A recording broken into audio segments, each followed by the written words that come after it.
ಒಂದಾನೊಂದು ಕಾಲದಲ್ಲಿ ವಾಜಶ್ರವನೆಂಬ ಬ್ರಾಹ್ಮಣ ಇದ್ದ. ಅವನಿಗೆ ನಚಿಕೇತನೆಂಬ ಮಗನಿದ್ದ. ನಚಿಕೇತ ಬುದ್ಧಿವಂತ ಮತ್ತು ಧೈರ್ಯಶಾಲಿ. ಒಮ್ಮೆ ವಾಜಶ್ರವನು ಯಾಗವೊಂದನ್ನು ಮಾಡಿ ತನ್ನಲ್ಲಿದ್ದ ದನಗಳನ್ನು ದಾನ ಮಾಡಿದನು. ತುಂಬ ಬಡಕಲು ದನಗಳನ್ನು ತಂದೆ ದಾನ ಮಾಡಿದುದನ್ನು ಕಂಡು ನಚಿಕೇತನಿಗೆ ಬೇಸರವಾಯಿತು. ಅಪ್ಪ, ಅಂಥ ದನಗಳನ್ನು ದಾನ ಮಾಡಿದರೆ ಏನು ಪ್ರಯೋಜನ ಎಂದು ನಚಿಕೇತ ಪ್ರಶ್ನಿಸಿದ. ಅದಕ್ಕೆ ಕೋಪದಿಂದ, ತಲಹರಟೆ ಮಾತಾಡಬೇಡ ಮಗನೇ, ನಮ್ಮ ಹತ್ತಿರ ಇದ್ದದ್ದೇ ಅಂಥವು, ಅದಕ್ಕೇನು ಮಾಡಬೇಕು ಎಂದರು.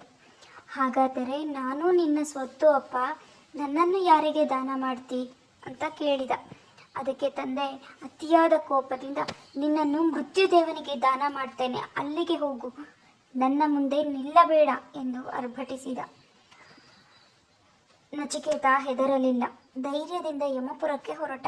ಅಲ್ಲಿ ಯಮಧರ್ಮರಾಯನಿರಲಿಲ್ಲ. ನಚಿಕೇತ ಯಮರಾಜನ ಮನೆಯಲ್ಲಿ ಅನ್ನಪಾನಗಳನ್ನು ಸ್ವೀಕರಿಸದೆ ಹೊರಜಗಲೆಯಲ್ಲಿ 3 ದಿನಗಳನ್ನು ಕಳೆದ. ಅಷ್ಟು ಹೊತ್ತಿಗೆ ಯಮಧರ್ಮ ಹಿಂತಿರುಗಿ ಬಂದ. ಮನೆಗೆ ಬಂದ ಅತಿಥಿ ಉಪವಾಸವಿರುವುದು ಕಂಡು ಅವನಿಗೆ ವ್ಯಥೆ ಆಯಿತು. ಅತಿಥಿಗೆ ಭೋಜನವನ್ನು ಇಟ್ಟ. ತದನಂತರ ಅವನು ಹೇಳಿದ, ನಚಿಕೇತ, ನೀನು ನನ್ನ ಮನೆಯಲ್ಲಿ 3 ದಿನ ಉಪವಾಸ ಮಾಡಿದ್ದಿ, ಆದ್ದರಿಂದ ನಿನಗೆ ಇಷ್ಟ ಬಂದ 3 ವರಗಳನ್ನು ಕೇಳಿಕೋ ಎಂದರು. ಅದಕ್ಕೆ ನಚಿಕೇತನು, ಮೃತ್ಯುದೇವತೆ, ನನ್ನ ಮೇಲೆ ತಂದಗಿರುವ ಕೋಪ ಶಮನ ಆಗಲಿ, ಇದೇ ನಾನು ಕೇಳುವ ಮೊದಲನೆಯ ವರ ಎಂದ. ಯಮರಾಯ ತಥಾಸ್ತು ಎಂದ. ಯಮಧರ್ಮ, ಸ್ವರ್ಗಲೋಕದಲ್ಲಿ ಮುಪ್ಪು ಸಾವುಗಳಿಲ್ಲವಂತೆ, ಅದನ್ನು ಪಡೆಯಲು ಏನು ಮಾಡಬೇಕು ಎಂದು ಕೇಳಿದ ನಚಿಕೇತ. ಜ್ಞಾನದ ಮೇಲೆ ನಿನಗಿರುವ ಆಸಕ್ತಿ ಕಂಡು ಸಂತೋಷ ಆಯಿತು ನಚಿಕೇತ. ನೀನು ಅಗ್ನಿವಿದ್ಯೆಯನ್ನು ತಿಳಿದರೆ ಸ್ವರ್ಗ ಪ್ರಾಪ್ತಿಯಾಗುತ್ತದೆ ಎಂದು ಯಮ ನಚಿಕೇತನಿಗೆ ಅಗ್ನಿವಿದ್ಯೆಯನ್ನು ಬೋಧಿಸಿದ. ಯಮಧರ್ಮರಾಜ, ಇನ್ನು 3ನೆಯ ಬೇಡಿಕೆ, ನನಗೆ ಆತ್ಮಜ್ಞಾನವನ್ನು ಬೋಧಿಸು.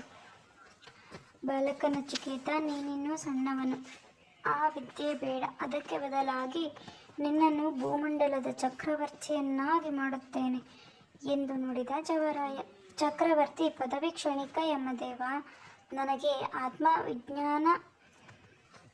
ಆತ್ಮಜ್ಞಾನ ವಿದ್ಯೆಯನ್ನೇ ತಿಳಿಸಿಕೊಡು ಎಂದು ಹಠ ಹಿಡಿದ ನಚಿಕೇತ.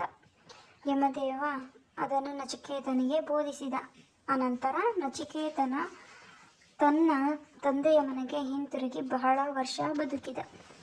ಕತೆ ಇಷ್ಟ ಆಗಿದ್ರೆ ಲೈಕ್ ಕೊಟ್ಟು ಶೇರ್ ಮಾಡಿ, ಹಾಗೂ ಮತ್ತಷ್ಟು ಕತೆಗಳಿಗಾಗಿ ನಮ್ಮ ಚಾನಲನ್ನು ಸಬ್ಸ್ಕ್ರೈಬ್ ಮಾಡ್ಕೊಳ್ಳಿ.